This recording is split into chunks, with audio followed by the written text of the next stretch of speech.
Okay. So before we continue, let me quickly give you few Postman tips. So they're not tips actually, but it's that. Okay. So if you want to change the theme, just click on the settings, select themes, here settings, and here themes, and here you can select the themes you want. Okay, I've selected dark themes. This is the one, and next one. So if you want to save the request, okay, so here I'll make some changes, and see here that you can see that yellow dot. Correct, it means the request is not saved. Okay, so if you want to save, it's simple, control S. Okay, so now that yellow dot is disappeared. Okay, so I'll just put this products. Okay. The next one, to close the tabs. Okay, so if you want to close this request, just click on this close icon. Okay, so it will close this. Okay, okay. So now in this video, I want to show you two things. One is to get the single product and to create a resource in the server. Okay, okay. So the first one.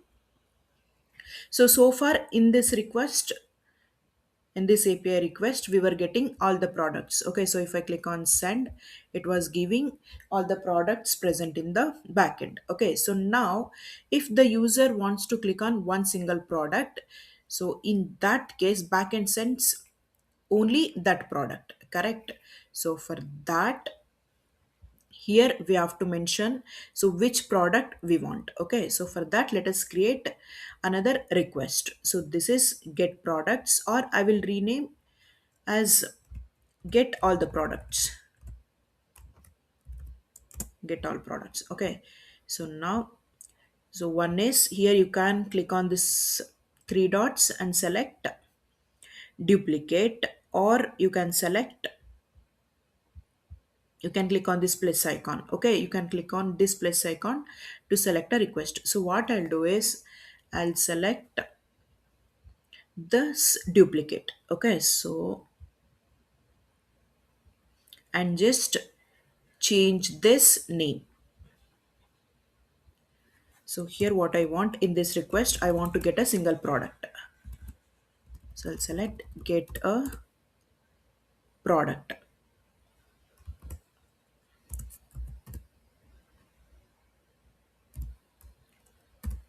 get a product. Okay, okay. So now in this URL, I have to give the ID. Okay, so I'll put slash and put the ID. So I'll say one. Okay, so and click on send.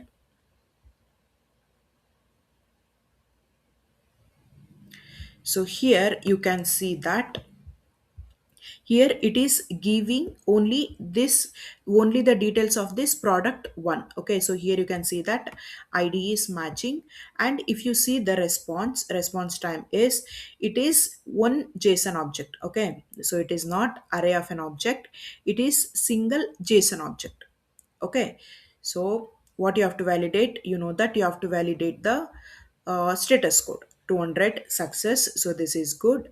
And here you have to validate that correct product ID is returned. Okay, so here I said I want the product details of ID1, and here also it returned the same. So this is correct, and you have to validate the details like for ID1. So whatever the data is present in the backend, that is coming here, like for ID1, title, price, description, and everything. Okay, so since we cannot validate against DB, so this is fine. And we can see the format. Okay, so it should be in the format of JSON. Okay, so format is also correct, status code is also correct, and data is also correct, and this time is also correct. Okay, so this is how we'll get the product details of single what is that single product. Okay, okay. So next is, what if the product does not exist?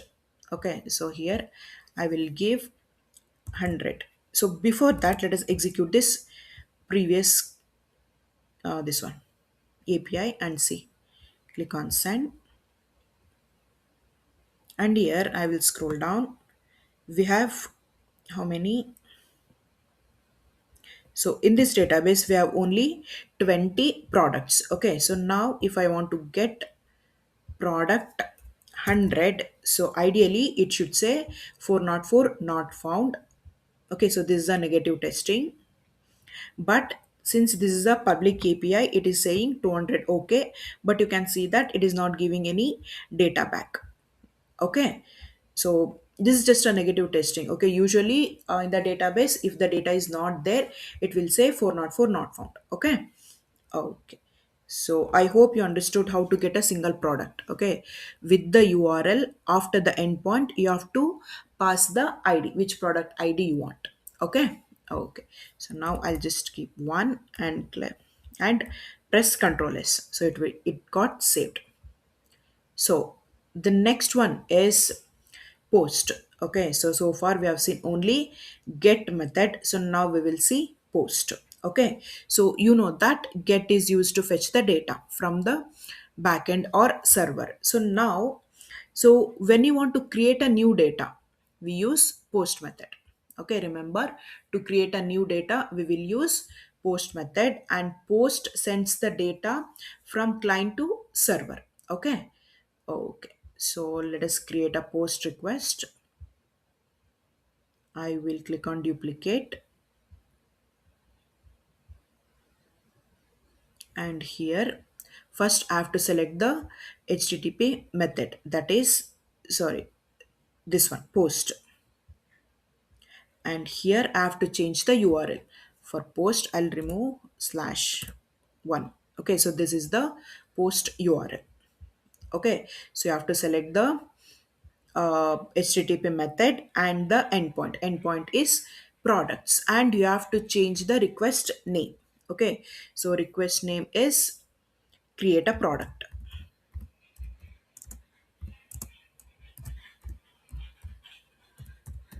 Giving proper name is also very important. Okay, you should not say 123 or irrelevant names. You have to give proper names. Okay. Okay, so you have to select the proper HTTP methods and name, then the endpoint. Now important thing is, since we are creating a new product, we must tell the server what product to create.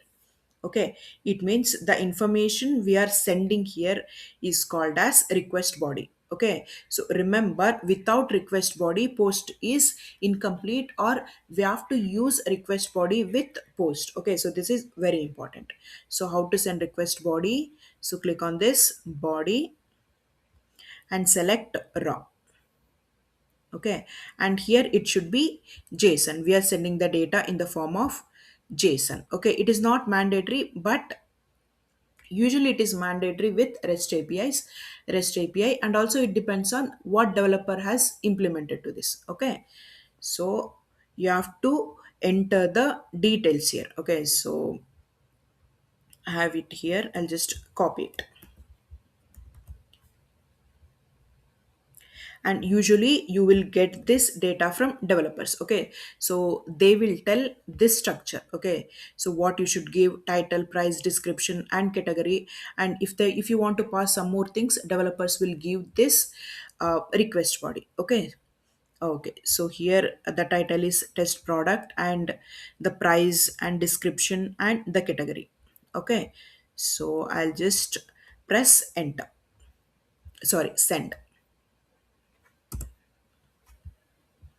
Click on send. So observe the status code. Okay, so the status code is 201 created. Okay, so it means the resource, or it means the resource has been successfully created. Okay, so important thing to notice here is, so whatever data we sent, the same data we got back in the response body. Okay, but here the ID is generated, this is fine. Okay, so here the title, test product and description, price and category, so we got everything back as we sent. Okay, so this confirms that, so the server processed our request. Okay, so this is how we confirm the server is processed our request. Okay, so it should be whatever we send, we should get back the same result.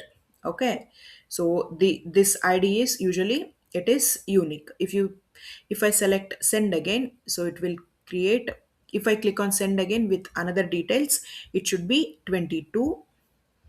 But since this is a, I'll say test product sh and hit send, so still it will give me 21 because this is a demo API. Usually this will not happen. Okay. Okay. So here the id remains same. Okay, but usually in real time, so this is not allowed. Okay, so if we are sending, if you are clicking on send for the same request body and it is returning the same data, we can raise an issue. Okay, so usually this is not allowed, but since this is a demo application, this is working like this. Okay. Okay, so this is how we create a product in the server. So press Control S and you can see this. This got changed. Okay. Okay, so I'll repeat once again. So in order to create a resource, so what you have to do, you have to select post method and the endpoint is important because in the products